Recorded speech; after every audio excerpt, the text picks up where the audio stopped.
This video is sponsored by Citadel of the Unseen Sun. The first episode will be released in January to subscribers, so make sure to check it out with the link down below. Oh, hello there. Welcome back to D&D Stories, the last one of this year. Thanks for joining us. What did you do? Do you see the title of this video right now? Do you see that? This is the final time that I can get all of this out and get all of my anger and my DM frustration. Yep, here she is. Did you put Santa hats on all of the heads? She's festive. I'm joined today with Colton. Hi. You guys know Colton. You do know me. He's been here a few times. This story continues off of our last story that we just uploaded, the one where Spencer instant killed Titivolus with like 152 damage all at once. How did you think that was going to get topped? I didn't think that could get topped. I thought that would be the magnum opus of Evenfall. That alone, but no. You had to go and slam dunk me next game. It's what I do. It's what I do best. I come up with dumb ideas and then ask you if they work. Yes. So at the time of this story, I played Kardas, who was, a gold dragonborn. Seems pretty straightforward so far. I believe he was a war cleric dragonborn that had one little secret that only really the party was aware of, which was that he worshipped Tiamat. He grew up in, I guess you could call it a cult, that basically believed Tiamat was good. For context, in our previous game, Sunder, Tiamat accidentally got loose and a bunch of other people took care of it. And a bunch of people died. Yeah, a city got destroyed. They all were evil because they tried to bring her out to rule the rules. So your character and that's his rationalizations, right? Kardas didn't know that he grew up in a cult. No. He just grew up knowing that Tiamat was a pretty cool lady god dragon. Yeah. That just wanted to free us from all of the terrors that the other gods had befallen upon us. When you guys went to that city, which is Port Moira, yes, and you guys went there in Evenfall, yes, did you go to like a library and change what the document said? You forged official documentation of like the attacks that happened at the city? Yes. Oh my god. Because they were inaccurate. I like that somebody probably was like, oh, my father, he was killed in that Tiamat attack. I need to go find records of what happened. And they open it, it's like all falsified. And they're like, wait, what the fuck? Yeah, basically. And they don't know who did it. Yeah, and so Jacob had set up, like, throughout the game, these opportunities for Kardas to either learn that Tiamat was terrible or bring her to the material plane.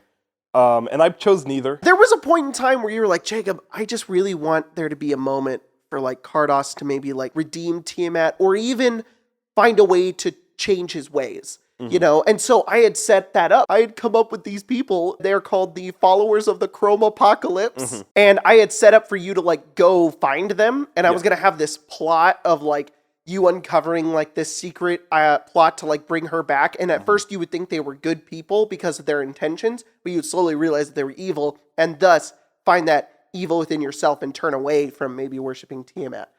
It never happened. You guys went to Kize, which is the name of the city, and you guys did other stuff and just we never got around to it. No, because we got run out by guards. Yeah, and you guys were like, well, we gotta leave, so yep, guess we'll never do this. And then you guys ended up making your way north, trying to find Cimerius, which was part of Phelan's backstory, to uncover this devil plot. And that's where the story with Lamarcia happened. And that's where this story takes place. Yeah, well, and in that city, you had set up some Tiamat worshippers. In Basusa, which was the devil city, yes. Yeah, to allow me to get a little bit of a feeling for maybe Tiamat not being the greatest should she be brought to the material plane. But that didn't even happen. You like went to their headquarters and you had like a blood bath. Like the sensory deprivation chambers. It was that, but blood, and it's how they communed with her. And because you were already a cleric of her, you went in and you literally just like talked to her, and she was like, "Hey, who are you?" And you were like, "Do you want to blow up the world?" And she was like, "Yes." And you were like, maybe this is a bad idea. You gave me an option that was the best of both worlds. I don't know what you expected me to do with it. Yeah. That was a weird time because everybody was communing with their gods and patrons at that point. Every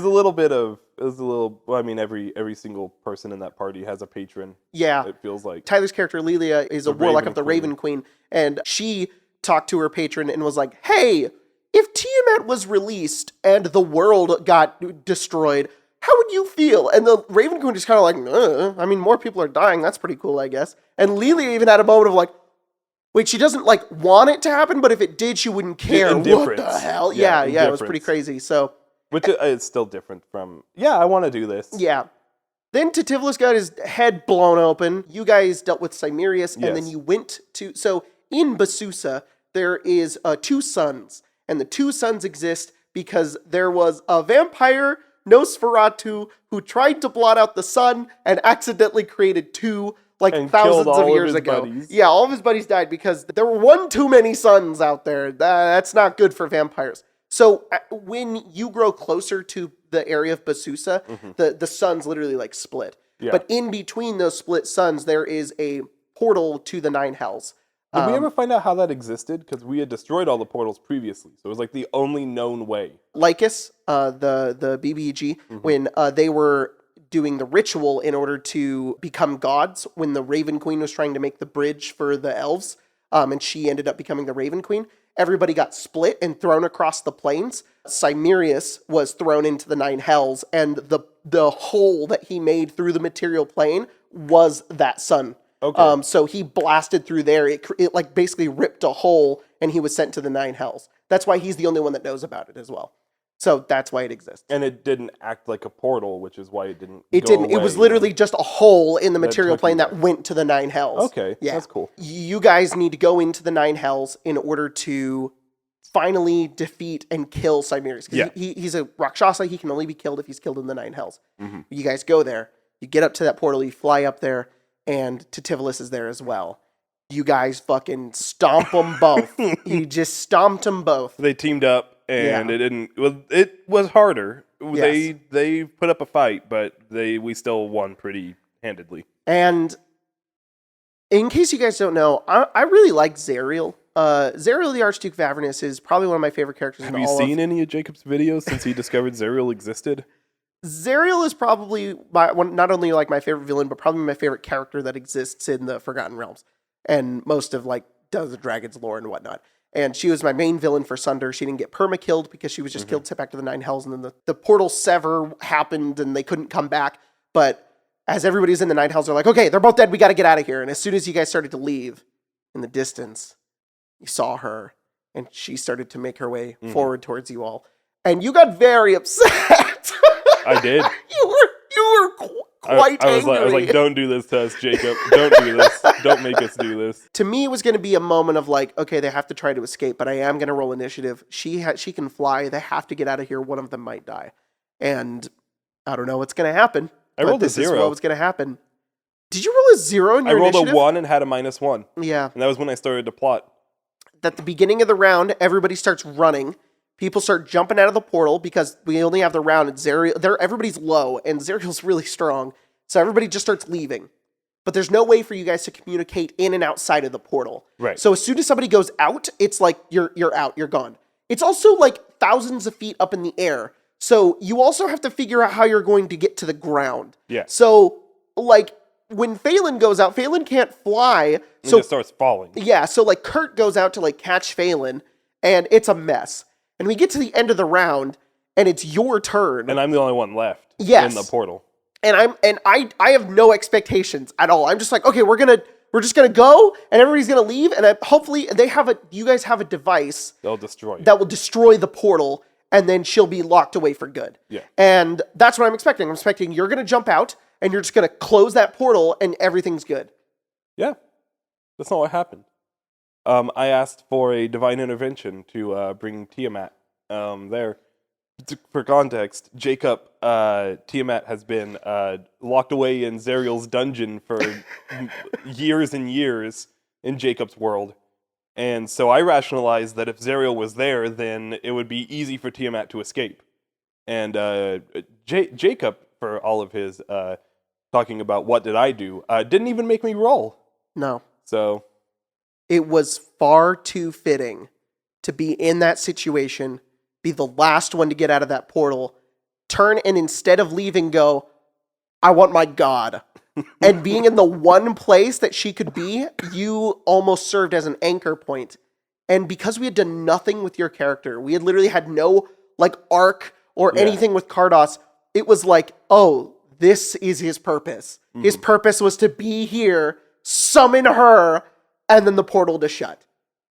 Yeah, granted, you did let me cast Sending to Phelan and tell Phelan that I wasn't coming. The last thing you did was tell Phelan he's not coming. We ended that moment with Tiamat literally appearing before Zariel, you and her teaming up, and then the portal closing. So and what happened? We still don't know, man. You know. That's how you know. Let's also mention, like, that's also how you, like, stopped playing that character. That is, like, the coolest way to stop playing, like, a cleric. Like, just like, my god's here now, bye. Like, oh my god. We had talked about, I really want to keep it a mystery as to what actually happened after that portal closed. I want to know, though. I know. Maybe we'll get to it. But in our headcanon that we've created in our mind, my idea is that as soon as that portal closed, Tiamat and all 5 of her heads looked down at you as her most valiant follower and just gave you all your levels and you became level 20. Now I don't even need to roll to do Divine Intervention anymore. That's true. Yeah. Yeah, so basically in 2 games we set up 2 potential villains for Jacob's campaign as the players, and I'm debating whether or not that was a good idea, given that those 2 villains are Tiamat and Lamarcia. Probably about on the same level, to be honest. Yeah, it's insane, the amount that you guys give me to work with this game. It also just really surprised me because I didn't expect that at all. I just expected Zariel to run you guys out of that portal, and then you 180'd me and went, no, actually this, and I'm not going to play Kardas anymore. And I was like, what the fuck? If you go back and watch, like, you can kind of see when I realized that that's what Kardas would try to do. God. And I was planning on rolling and probably failing and then escaping, and then you were just like, it works. And I was like, oh, cool. All right, guess we're doing this then. God, so insane. Now I play a little goblin artificer that... Well, you know, guys, it's looking like that time again. Time to conclude D&D Stories. Hope you guys enjoyed it this year because these videos do not do well on the channel. but show them to your friends. But they're fun to record and talk about, and I hope you guys enjoyed them. We'll see you guys next time here on XP to Level 3. Thanks for joining. Is that it? Is that the end of the video, Jacob? It should be, but nothing's happening. Did you talk about the sponsor? Yeah, I already did that at the beginning. Oh. I think we're kind of trapped in this thing again. Oh, no. There's like several conscience versions of us that exist within these videos. Can you guys just go ahead and hit replay so I can keep living? Thanks, appreciate it.